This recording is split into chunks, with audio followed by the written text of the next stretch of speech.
Alhamdulillah. So you don't have to give up your faith because of people who have a warped understanding. No. Continue teaching the people that, look, I'm a Muslim. For example, I'm a Muslim. And I'm a good Muslim. I'm a devout Muslim. But I'm reaching out to you. I love you. There are sects among the Muslimin. We get along. That's how it should be. We should be getting along. We should greet each other. This business of labeling people kafir is one of the roots of the problems we have.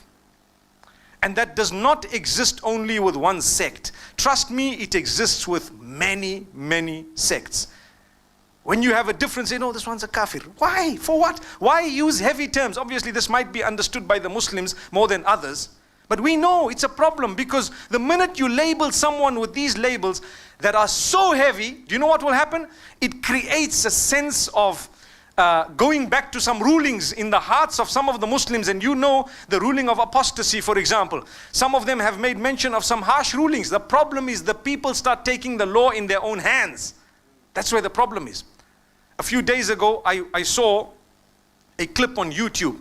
There is a singer called Junaid Jamshed. I don't know if you heard that name. What happened to him is, he's a Pakistani. In one of his talks, he was a singer. And he turned to the deen and he became a little bit more serious about his faith. But still, he was promoting something, saying something. In his statements, you know, we are human beings. I'm sure we have a slip of the tongue now and again. It's normal. Look, I'm speaking to you without a paper. So it's definitely possible. In fact, I would have slipped up here and there, either linguistically, I might have said one or two things, I may not have finished what I started and so on. It's normal. Human beings, that's what we are. Someone picked something and said, this man is blasphemous against Aisha radiallahu anha.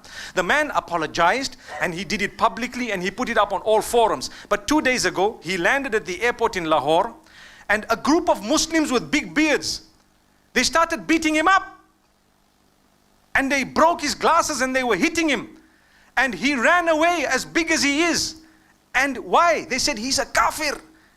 You know, he's an insulter of the Prophet. The man apologized a long time ago for the slip of the tongue. It was a statement that he made. He said something about Aisha radiallahu anha, whatever it was. And he acknowledged, look, it was a mistake. I read a narration. It was a false narration, whatever it was. But they beat him up. Those are the ones who are listening to the others who is sitting back in their little parlors, calling this one kafir, that one kafir. What happened? As a result, the public took the law in their own hands to hit him. There's a difference of opinion, leave the man. But he apologized on top of that. And still, what was the root of that? It was because someone somewhere called him a kafir. That's what it is. Relax. If I have a difference with you, I could say, my brother, this is a deed of disbelief. That's correct. But to label you, hey, this one, that Allah has kept one entire day to do that. It's known as Yawm-ud-Din, the Day of Judgment. Don't judge people just like that. If people were non-Muslim and they accepted Islam, or people were sinful and they came to the right path, remember there would also be people on the right path who later become sinful. It could be.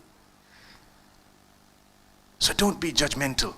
Try and contribute positively to everyone. Try and reach out to all. If you see something wrong, there is a way of correcting it. Think and think deeply, not just shallow. Think very deep. People are generally good, but the devil comes to us and makes us love gossip and start up a problem, and we get excitement when we see people fighting. Yeah, you see, it's gone there and it's there. For what?